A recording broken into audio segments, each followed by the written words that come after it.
vendredi saint, on n'a pas envie de dire bonne fête de vendredi saint. Vous savez pourquoi? Parce que derrière le vendredi saint, ce qui est associé, c'est la mort. Et on se dit, est-ce qu'on peut souhaiter bonne mort à quelqu'un? Mais pourtant, il faut dire bon vendredi saint. Et même bonne fête de vendredi saint. Parce que s'il n'y avait pas eu la mort, il n'y aurait pas eu la vie. Il a fallu la mort pour que la vie vienne. Et nous pouvons donc nous réjouir et dire bon vendredi saint. Depuis le commencement du monde et la création de l'homme, selon la pensée chrétienne et non la pensée évolutionniste, nous faisons bien de préciser, l'homme a occupé une place de choix. Dieu a tout mis sous ses pieds. Les brebis, les bœufs, les biens, les richesses, la domination. Mais cela ne suffisait pas. L'homme avec son esprit insoumis et son esprit manipulable a été corrompu dès le départ.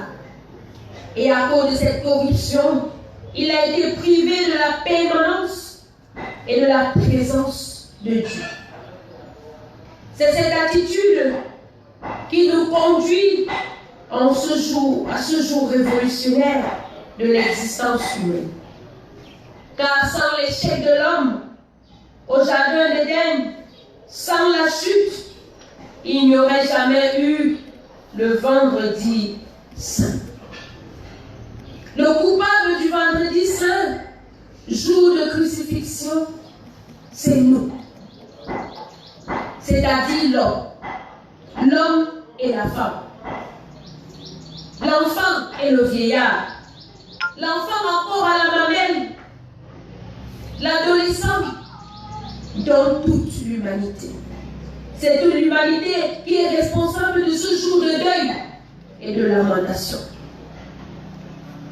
Et c'est ce récit que l'évangéliste Jean nous relate. Un récit propre de la crucifixion, qui est à quelque peu différent de ceux des évangiles synoptiques, à savoir Matthieu, Marc et Luc. Jean, lui, ne fait pas intervenir les éléments de la nature et les autres choses, comme l'ont fait les évangiles synoptiques. Ici, Jean va droit au but. Il veut démontrer que le responsable, c'est l'homme. L'homme est encore l'homme. Un homme meurtrier, un homme égoïste, un homme sans émotion, qui ne sait pas distinguer le bien du mal, qui ne sait pas distinguer le juste du méchant. Une humanité qui acclame le méchant. Des hommes sans foi ni loi qui s'approprient les biens des prisonniers comme s'ils n'avaient pas de famille. On ne peut rien dire car c'est quand même l'armée. Ce sont des soldats, ils sont tout puissants.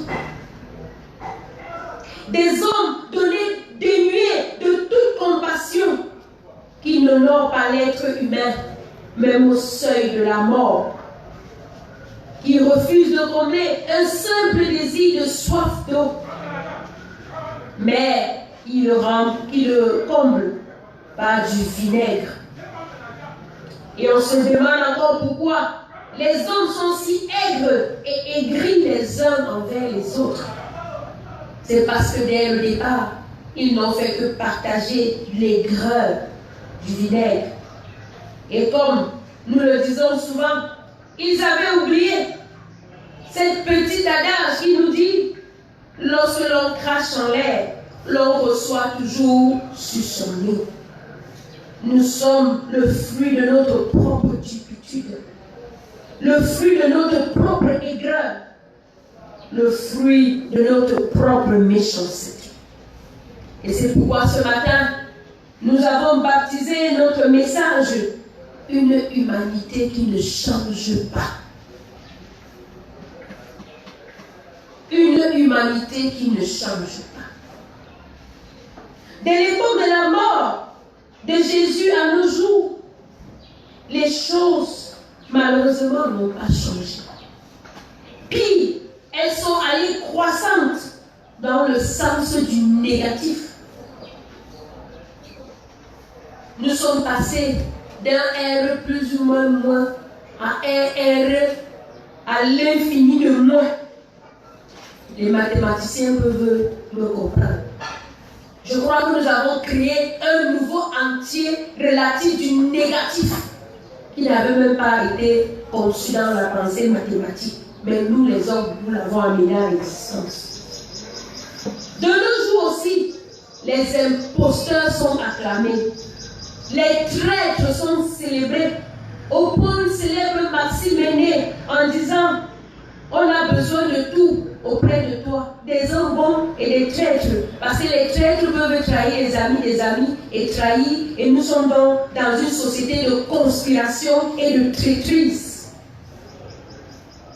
Pour être bien vu auprès du chef, il faut trahir quelqu'un.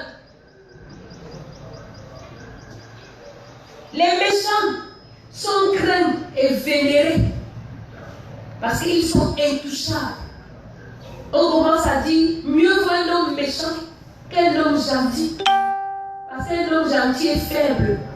Tandis qu'un homme méchant, n'est-ce pas, est puissant et personne ne peut donc l'attaquer. La justice et la droiture sont foulées aux pieds. Bizarrement, ce sont les hommes justes et les hommes de bien qui sont devenus des animaux rares, dignes d'être placés dans les eaux comme des bêtes curieuses pour être contemplées. Aujourd'hui, on crée même des cages, n'est-ce pas, qu'on appelle des stéréotypes, pour dire que l'autre là, il ne manque jamais. Hey, il est quel genre? Il est quel genre d'homme? Et quelqu'un disait, tous les hommes sont corrompus soit par l'argent, soit par les femmes. Quand les deux ne t'attrapent pas, est-ce que tu es encore un être humain? Voilà la pensée de l'homme. Le bien, l'homme de bien, est devenu un animal curieux. Les hommes ont développé des expressions telles que, n'est-ce pas, tu es Jésus? N'est-ce pas, tu es saint? D'ailleurs, tu as tout ce qu'on a fait à Jésus. Ton sort sera semblable au ciel. On menace les hommes qui font le bien. Et c'est comme ça que jour après jour, le monde, l'humanité s'enfonce et continue de crucifier son roi. On donne des prix Nobel de ci et de ça. Mais on refuse de reconnaître en Jésus le plus grand modèle de paix de toute l'histoire humaine. Le seul qui a mené une guerre sans une armée, mais en se donnant lui-même comme monnaie de change pour sauver tous les hommes. Malheureusement, son propre peuple, ses propres frères l'ont régné, méconnu. Et il a fallu un étranger, un païen, en la personne de Pilate, pour dire aux hommes religieux, parce qu'il a écrit en hébreu, celui-ci est le roi des Juifs. Pour dire aux hommes des sciences, lorsqu'il écrit en grec, que celui-ci est le roi de la science. Pour dire aux hommes politiques, parce qu'il avait écrit aussi en latin, celui-ci est le roi des Juifs. Un étranger pour reconnaître un fils de la maison. Et vous savez, le Seigneur lui-même a dit, nul ne peut être prophète chez lui. Aujourd'hui, lorsque dans vos familles, vous parlez de l'évangile, vous parlez de Jésus, on dit, hey, même toi, tu es né quand? Tu as grandi. Nous, on connaît l'église depuis 1950. C'est nous qui avons créé et fondé. Toi, tu es même arrivé, pardon, mets-toi un peu de côté. Lorsqu'un frère africain ou camerounais amène la connaissance, une science, une technologie, une connaissance, on dit que non, comme c'est un noir, c'est pas sûr que c'est bien. Parce qu'il faut le cacher des blancs dessus pour valider. Et c'est comme ça que nous continuons à régner nos frères, à régner la connaissance et la science que Dieu veut poser en nous. Mais Jésus nous dit, et le redit ce matin, qu'il reste et demeure un roi. Un roi dont les os n'ont pas été brisés. Un roi qui est inhumé dans un sépulcre neuf. Dans un jardin comme à Éden, où tout avait commencé. Là où Jésus a été crucifié, il y avait un jardin. Et cette analogie m'a tellement plu bien aimé. En Éden, Jésus était là, nous avons péché. Au jardin de Golgotha, Jésus est encore là. Mais là, il est là pour vaincre nos péchés. Et il est inhumé dans ce jardin pour que désormais la terre redevienne ce jardin d'Éden qui avait été au commencement. Voilà le mystère de la croix. Et c'est ça que Jean révèle. Au commencement, vous savez, il commence Jean, au commencement, n'est-ce pas, était la parole et la parole était avec Dieu. Et à la fin maintenant, Jésus est encore là dans ce jardin et il rétablit l'équilibre qui avait été détruit en Éden. Voilà le magnifique mystère de la croix. Le rétablissement et le renversement des choses qui avaient été gâchées et détruites dès le début. Et c'est pourquoi un penseur chrétien m'a dit, le plus grand homme au monde n'est pas celui qui a marché sur la lune, mais Dieu lui-même qui a marché sur la terre en la personne de Jésus-Christ. Mais l'humanité qui ne change pas, ne le voit pas, ou encore l'ignore. Et plus nous l'ignorons, et plus nos croix et nos souffrances s'accroissent. La preuve, aujourd'hui, le monde passe par une période noire de son existence, depuis 100 ans, après la dernière peste espagnole, avec la pandémie du Covid-19. Vous allez voir sur toutes les chaînes nationales, internationales, à la radio, sur les écriteaux. On va citer les méthodes de barrière. Lavez-vous les mains avec de l'eau du savon, toussez dans un coude, ne touchez pas vos yeux, votre nez, votre bouche avec vos mains, ne sortez pas, mettez des masques, si vous sentez ceci, cela, appelez le 15, appelez le 15-10. Voilà. On cite tout ça. Toutes les méthodes et techniques et de protection possibles. Mais jamais vous n'entendrez. Il faut prier. Vous n'entendrez invoquer le sang de Jésus. Jamais. Comment peut-on le faire? Puisque l'une des plus grandes mesures qui ont été prises dans toutes les nations ont été de fermer les lieux de prière. Comment peut-on encore invoquer la prière? Puisque nous avons fermé les yeux de prière.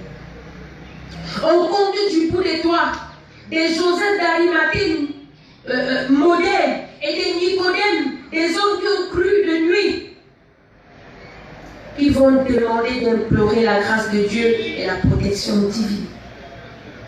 Même le chaos ne fait pas prendre conscience à l'homme de son existence minime face à la grandeur d'un Dieu tout-puissant. À croire, bien aimé, que la grâce et la protection de Dieu sont inférieurs et petits devant ce virus. Les hommes et les nations vont s'appuyer sur leur science et leurs armées, mais en vain. Et tout ceci pourquoi? À cause des intérêts égoïstes. À cause des intérêts égoïstes, certains vont même pronostiquer la disparition, voire même l'extermination de certains peuples. Tout ceci pour s'accaparer de leurs biens et de leurs richesses, comme les soldats qui se sont accaparés les vêtements de Jésus-Christ. Mais par la grâce de Dieu et par sa puissance, cela n'arrivera pas. Oui, voilà pourquoi nous disons que l'humanité ne change pas, bien-aimés. Mais sachez-le, que vous le refutez ou non, que Jésus est le roi de tous, le roi des hommes politiques, le roi des hommes religieux, le roi des hommes de science, que vous le réfutez ou non, ce qui est écrit est écrit. Les paroles s'envolent, mais les Écritures restent et demeurent de génération en génération. Et malgré l'hermétisme de l'humanité, au message du salut du Sauveur du monde, rien ne peut plus être changé. Parce que le Seigneur lui-même a dit à la croix, tout est accompli. Et lorsque nous entrons dans la traduction littérale, c'est-à-dire, tout est totalement payé. Jésus, par sa mort à la croix, a payé entièrement notre dette devant Dieu. La dette du commencement. Mourir sur une croix était une mort atroce et douloureuse. Et Jésus l'a subi pour toi et pour moi. C'est pourquoi la victoire sur le Covid-19 est possible et même certaine. Mais la condition pour toi, mon frère et ma soeur, c'est de sortir de l'obscurantisme, de descendre d'un piédestal et de reconnaître en Jésus-Christ le roi des rois et ton sauveur personnel. Et lorsque tous les hommes, toute l'humanité aura accompli cela, l'humanité sera prête désormais à recevoir cette fois-ci son roi victorieux et son roi vengeur. Vendredi Saint n'est donc pas un jour de mort. Vendredi Saint n'est donc pas un jour où nous célébrons une crucifixion quelconque. Vendredi Saint est le jour du rétablissement de la royauté divine, de l'équilibre qui a été détruit et d'un nouveau départ. Parce que tout est payé. Maintenant, la balle est dans ton camp, mon frère et ma soeur. Tu peux décider de croire ou de ne pas croire. Mais rappelle-toi, ce qui est écrit est écrit. Jésus est roi et on ne peut pas changer cela. C'est pourquoi, après l'écoute de ce message, je t'invite à ouvrir ton cœur. À sortir de l'ombre comme Joseph d'Arimathée est sorti pour se prononcer en faveur de Jésus. À sortir de la nuit comme Nicodème l'a fait pour se prononcer en faveur de Jésus. Et à partir d'aujourd'hui, proclame que Jésus est roi. Et aucun autre machine bizarre de virus ne pourra se couronner roi sur cette terre. Parce que le roi des rois est là et il a pris le contrôle. Et Satan et son armée ont été déchus. Si tu le crois, ouvre ton cœur et laisse le roi des rois entrer dans ta vie. Et qu'il bénisse en toi ce grand saut qualitatif que tu dois faire en ce jour. Au nom de Jésus-Christ. Amen. Laisse entrer le roi de gloire. Ouvre ton cœur à Jésus. Laisse entrer le roi de gloire. Hâte-toi, ne tarde plus. Si nous avons laissé entrer le roi de gloire